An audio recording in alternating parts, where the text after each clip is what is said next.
Hello everyone, in this video I am going to explain you how to determine the residential status of an individual with the help of one more practical question.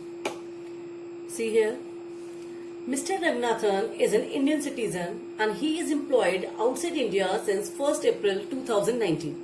He came to India on 1st 5 2019 means 1st May 2019 में वो India आया है and returned back on 15th July 2019. Ascertain his residential status for the assessment year 2020-21. आपको इस numerical में क्या करना है, मिस्टर रंगनाथन का रेजिडेंशियल स्टेटस फाइंड आउट करना है और किस ईयर के लिए फाइंड आउट करना है, for the assessment year 2020-21. Now how you will solve this problem. See, सबसे पहले आपको चेक करना है कि आपका असेसमेंट ईयर कौन सा है, 2020-21. और 2020-21 के लिए आपका प्रीवियस ईयर कौन सा होगा, दैट इज 2019-20. तो फर्स्ट स्टेप, अगर किसी भी पर्सन का रेजिडेंशियल स्टेटस फाइंड आउट करना है तो उसके लिए फर्स्ट स्टेप होता है कि सबसे पहले हम जो प्रीवियस ईयर है 2019-20 उसमें हम कैलकुलेट करेंगे कि वो कितने दिन इंडिया में प्रेजेंट था. तो see, first calculate number of days stayed in India during the previous year 2019-20. Mister Ranganathan जो है वो इंडिया कब आया था, करंट ईयर में मींस 2019-20 में इंडिया आया था 1st मई 2019 में और वापस गया था 15 जुलाई 2019. इट मींस आपका जो प्रीवियस ईयर है 2019-20 उसमें वो इंडिया आया था 1st मई 2019 और इंडिया से वापस गया था 15 जुलाई 2019. तो जो आपका करंट प्रीवियस ईयर है, जो प्रीवियस ईयर 2019-20 है, तो उसमें वो इंडिया में प्रेजेंट था from 1st May 2019 to 15th जुलाई 2019. सी, मई में वो कितने दिन है, 31 डेज, क्योंकि 1st मई को वो इंडिया आया है तो 1st मई से 31 में काउंट करेंगे. Then June 30 days complete and July में वो कब इंडिया से वापस गया है, 15 डेज बाद मींस 15 जुलाई को वो वापस गया है. तो जुलाई में हम कितने दिन इंडिया में वो प्रेजेंट है, 15 डेज. सी, टोटल डेज आपके आ गए 76 days. It means mister Ranganathan जो है प्रीवियस ईयर 2019-20 में इंडिया में 76 डेज प्रेजेंट है. अब हमें डिसाइड करना है कि he is resident in India on the basis of basic condition we will decide whether Mr. Ranganathan is resident in India or non-resident in India. For that we have to see the basic condition. Now what are the basic condition? There are two basic condition. First basic condition क्या है कि he is in India for at least 182 days during the previous year. पहली condition होती है कि किसी भी person को अगर रेसिडेंट बनना है तो उसको किसी भी एक बेसिक कंडीशन को फुलफिल करना कंपलसरी है.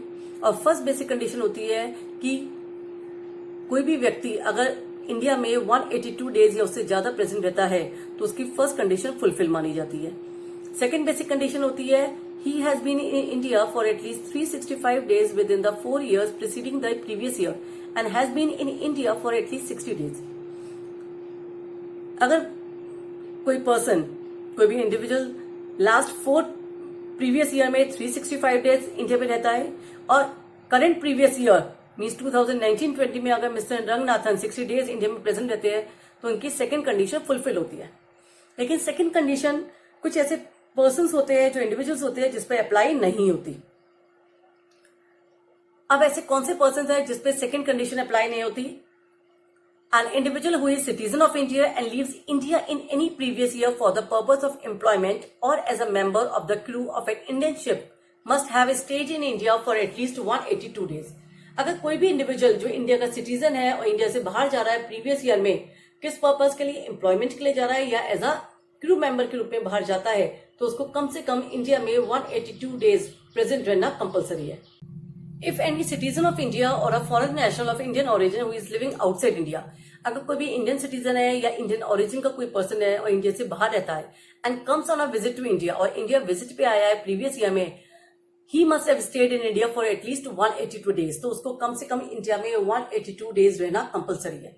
इट मीन्स अगर कोई भी पर्सन, कोई भी इंडिविजुअल अगर इंडिया का सिटीजन है, इंडिया से बाहर जा रहा है एम्प्लॉयमेंट पर्पज के लिए या फिर एज अ क्रू मेंबर, या कोई इंडियन ओरिजिन का है और वो इंडिया से बाहर रहता है और इंडिया विजिट पे आया है प्रीवियस ईयर में, तो उस पर सेकेंड बेसिक कंडीशन अप्लाई नहीं होती.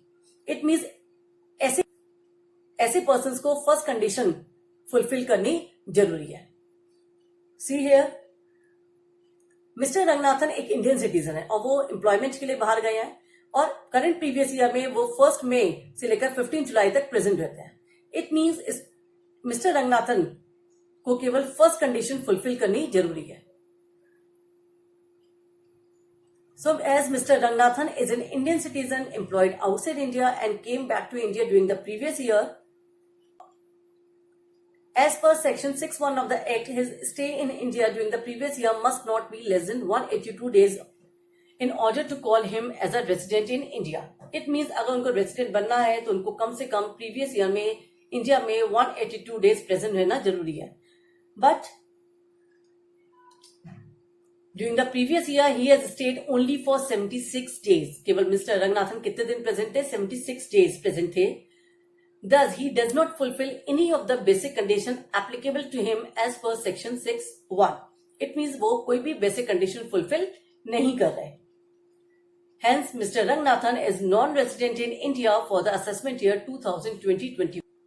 मिस्टर रंगनाथन नॉन रेसिडेंट है क्योंकि वो कोई भी बेसिक कंडीशन को फुलफिल नहीं कर रहे. Clear? I hope with this numerical you have understood how to determine the residential status of an individual. Clear? Thank you, student.